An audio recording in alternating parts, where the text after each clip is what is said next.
کیا میرے اللہ کے پاس اپنے پیارے بندوں کے لیے لڑکیوں کی کمی؟ کیا میرے رب کے پاس اپنی پیاری بندیوں کے لیے لڑکوں کی کمی؟ یہ امپاسبل ہے کہ اس کے بغیر میں خوش یا راضی ہو سکوں، میرے دل کو سکون مل سکے۔ میں کبھی بھی اس کے بغیر خوش نہیں رہ سکتا یا رہ سکتی۔ ہم کیوں یہ سمجھ بیٹھتے ہیں کہ میرا رب مجھے راضی نہیں کر سکتا، راضی نہیں کر سکتا۔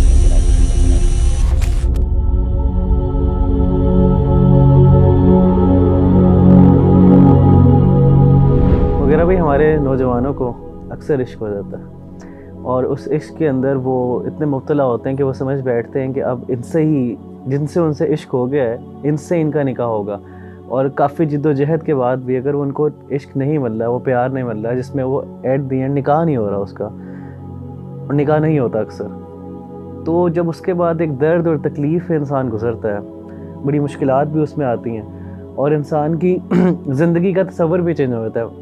کہنے کا مقصد یہ ہے کہ انسان اپنے آپ کو سمجھتا ہے کہ وہ اس کے بغیر زندہ ہی نہیں ہے، تو کیسے مغیرہ بھائی وہ شخص اپنے آپ کو اس کرب سے، اس اذیت سے نکالے اور ایک نارمل عام زندگی گزارے جس طرح وہ پہلے گزار رہا تھا جب اس کو عشق نہیں ہوا ہوا تھا؟ ربیع اللہ بھائی، میں یہ سمجھتا ہوں کہ یہ جو محبت تو انسان کے بعض اوقات اختیار میں نہیں ہوتی اور ہو بھی جاتی ہے، لیکن اس کے بغیر زندہ نہ رہنے کا جو تصور ہے وہ اس کے پیچھے ایک سوچ ہے، اور وہ سوچ یہ ہے کہ میں کبھی بھی اس کے بغیر خوش نہیں رہ سکتا یا رہ سکتی۔ میری خوشی اور میرا پورا سکون وہ اس چیز کے اوپر منحصر ہے یا وہ ڈیپینڈنٹ ہے کہ یہ شخص مجھے مل جائے۔ یہ امپاسبل ہے کہ اس کے بغیر میں خوش یا راضی ہو سکوں، یا مجھے یا میرے دل کو سکون مل سکے۔ ربیع اللہ بھائی، مجھے یہ بتائیے، کیا میرے اللہ کے پاس اپنے پیارے بندوں کے لیے لڑکیوں کی کمی؟ بالکل نہیں۔ ایک اور چیز میں آپ سے سوال پوچھتا ہوں، کیا میرے رب کے پاس اپنی پیاری بندیوں کے لیے لڑکوں کی کمی؟ ہم کیوں یہ سمجھ بیٹھتے ہیں کہ میرا رب مجھے راضی نہیں کر سکتا؟ میں کیوں یہ سمجھ بیٹھتا ہوں کہ میرا رب مجھے خوش نہیں کر سکتا؟ میری کیوں خوشی اسی شخص کے ساتھ معلق ہے؟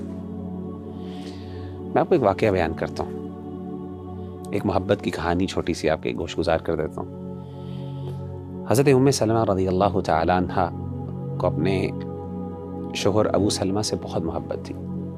ابو سلمہ کو احد کے دن چوٹ لگی، زخم لگا، اور اس کے بعد وہ اللہ تعالیٰ کو پیارے ہو گئے کچھ دیر بیماری کے بعد۔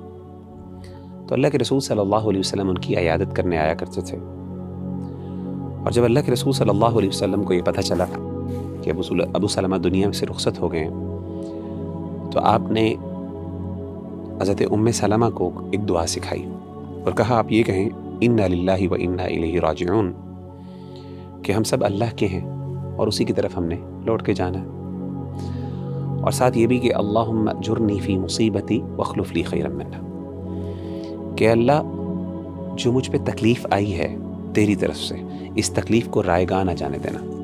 کیا مطلب ہے؟ کہ اس تکلیف کے بدلے مجھے کچھ نہ کچھ اجر ضرور دینا، یعنی یہ ضائع نہ ہو جائے، یہ نہ ہو کہ بس یہ ہو گئی، میرا دل ٹوٹ گیا، یا جو بھی میرے ساتھ معاملہ ہوا وہ میری غلطی تھی نہیں تھی ایک علیحدہ بات، لیکن اللہ یہ تکلیف جو ہے یہ میرے اوپر آزمائش ہے، میں اس پہ صبر کرتی ہوں یا کرتا ہوں، اللہ اس کو رائگاں نہ جانے دینا۔ واخلف لی خیرا منہ، اور اللہ مجھے اس سے بہتر عطا کر۔ ابو سلمہ اور ام سلمہ کی آپس میں بہت محبت تھی، اور ان کا واقعہ جو ہے ہجرت کا وہ ذرا پڑھیں تو انسان کو اندازہ ہوتا ہے، بڑا دردناک واقعہ ہے ان کا جو فیملی میں آپس میں جو انہوں نے آزمائش جھیلی دین کی خاطر، وہ ذرا دل ہلا دینے والا واقعہ، وہ ذرا پڑھنے والا۔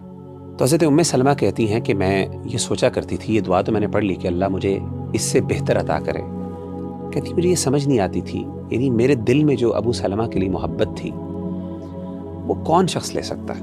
کہتے مجھے یہ بات ہضم نہیں ہوتی تھی، مجھے سمجھ نہیں آتی تھی کہ کون ابو سلمہ سے میرے لیے بہتر ہو سکتا ہے۔